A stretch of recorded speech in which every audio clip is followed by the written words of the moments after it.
What's up, guys? It's me, the aLeXx here to give you my review of WWE Payback, and I thought it was a good show, not the best show ever. I know people are overrating it because there's technically not a bad match in the actual show. The kickoff was whatever. We had Dolph Ziggler and Baron Corbin. Dolph Ziggler won, which is weird because I'm pretty sure they wanted to push Baron Corbin unless this feud is continuing at Extreme Rules or something like that. But overall, I thought the match was whatever. I actually don't hate it as much as people do. I gave it like 2 3/4, maybe three, almost three, I would say. Then we had Kalisto and Ryback. This is still in the kickoff. It was still a really good match. I thought it was just one of the better matches that they've had. They've had some good matches in the past, like much earlier last year. They had a bunch of good matches on SmackDown, believe it or not, and yeah, this is no different. I definitely do think that this should have been on the actual card, considering what happened in the beginning. And not just that, but this was just a lot of fun. That's all I wanted, a fun match, and definitely push Kalisto. He's a United States champion. People forget he's the champion because he always fights in kickoffs.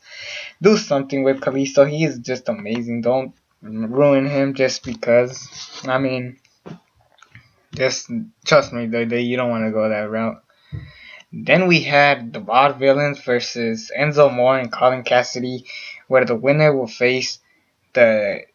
It was the tournament finals for whoever faces the New Day, and this match went no contest. And the reason why it happened, and people like to say, "Oh, this was fake. This is fake." No, this was for reals. And so Simon Gotch threw Enzo Amore, and then he like botched a fall, which was very painful. He hurt his neck. He had a concussion. He couldn't move, and I was confused at first, and then apparently this was the actual TV going on. Like, I don't know, it was just very bad to see. Luckily Enzo Amore is still alive. I'm pretty happy for that. Enzo Amore shouldn't die this young. I mean, he just got to WWE, for God's sakes. I know he was in NXT, but come on. Thankfully, Enzo Amore is okay. I wish the best for him. Hope Enzo Amore recovers soon. This is just a super sad moment, and it was like a bad thing for like the show to try to kick off, but because it was gonna be hard to go through that, and well, let's just go on with the rest of the show. But we have the match of the night: Kevin Owens versus Sami Zayn. I love this match. It was like I said, the match of the night. Kevin Owens versus Sami Zayn. Just the name sells it by itself. The feud is continuing, and I feel like it's gonna continue from there on. Even I feel like it could go all the way till SummerSlam for all I know. Not just that, but like I knew Kevin Owens was gonna win. This was my prediction. Because I'm like, they're going to have a legit win for Sami Zayn. You definitely want to have Sami Zayn win. Here's my problem with the match. And this is just like kind of a nitpick. But the match and the feud do not go good together. They're supposed to hate each other, beat each other up, go crazy. This felt like a regular match. I thought it was still a great match. Like I said, it was my match of the night. But definitely wanted to see these guys like try to destroy each other. I know it's kind of hard with a big guy fighting a little guy, but I mean they tried. Definitely picked up much more at the very end, and at the end of the day, Kevin Owens wins. I still love the match; it was great. And then Kevin Owens gets Byron Saxton, try to pretend to interview him, and then he's like, you know what? I'm gonna go after the Intercontinental Championship. And Byron Saxton's like, that match is next. And they're like, oh, awesome! You invited me. It was funny and brilliant. And then even Kevin Owens had a hat on with JBL's hat on, and as commentary goes, Miz and Cesaro tore the house down. Well, Cesaro tore the house down. Miz was throwing some moves, but at the end of the day, this was a Cesaro match. This was a great Cesaro match. I enjoyed every move that he's thrown in there is just amazing. Definitely, I want Cesaro to succeed this year. He deserves it. He's been deserving it ever since he won that Andre the Giant Memorial Battle Royal, and before the Battle Royal. This guy was on top. He deserved more. He has great matches with Sami Zayn, John Cena, Kevin Owens, Randy Orton, Sheamus, for God's sakes. The list goes on and on. I mean, yeah, Cesaro is the man that you want to push. Keep that in mind, WWE. So anyways, the match goes, and since Kevin Owens on commentary, Sami Zayn and Kevin Owens were fighting are outside, and like I said, that's what I wanted to see in their match. Instead, we see it in a Cesaro Miz match, which is weird, of course. But eventually, it's going to lead to a feud at Extreme Rules, maybe a fatal four-way for the IC Championship. I do see that coming. By the way, Miz wins by roll-up because Cesaro got distracted. He pushes Sami Zayn and Kevin Owens out of the ring, but Miz steals a victory. And there you have it. Miz is still your IC Champion, but Kevin Owens leaves with the belt because he beats up everybody in the ring. And then we had Dean Ambrose versus Chris Jericho in a match that I was pretty disappointed by. People are saying this is a great match. It's not a great match. It was okay at most. It was super slow. And I don't like Chris Jericho acting like a coward throughout the match, trying to win by count out, and then him throwing a hissy fit after he lost. I don't know. I didn't like it. It had some good moments for wrestling wise, but at the end of the day, I didn't think it was that great. Then we had Charlotte versus Natalia. This is a good match. Not the best one they've had. One of the weaker ones, I'd say that. Like I said, still a good match. The Roadblock match was a million times better, but I mean, like I said, what more can I say? And not just that, but we have the Chicago Screwjob, which is what they're calling it. So Charlotte has the sharpshooter on Natalia at the end, and then they ring the bell without Natalia tapping. It was just weird, and then Bret Hart and Natalia end up sharpshooting Charlotte and Ric Flair.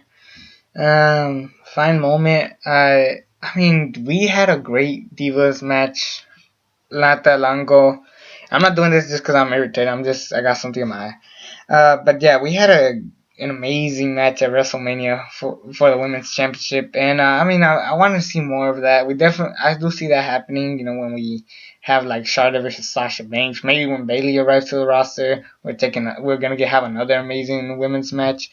You know, the women's division is not dead, definitely not, especially with this new championship, which looks really good.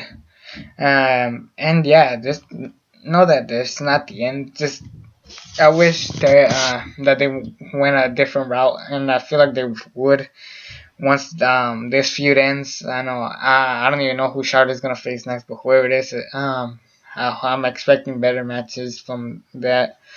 So, anyways, there was that, and then we have the Mr. McMahon chooses Raw GM, and Stephanie comes, talks about why she should do it. Then Shane comes, why he should do it. And then McMahon loses it, and then he's like, yeah, the reason why Shane was GM's because he was kissing my ass and stuff. Oh, also CM Punk's chance went on, and Mr. McMahon just went with it, and then halfway, Mr. McMahon just starts telling the crowd to shut up. And then he chooses the GM, and the GM is both of them. I'm mixed feelings about it, but I think it could be a good idea. They're probably going to do like Stone Cold Steve Austin and Eric Bischoff back in 2003. If this lasts all the way to Survivor Series and we have a Team Shane versus Team Stephanie, I am totally down for that. That sounds great. And I don't know if Triple H, that could be an epic Triple H comeback by far.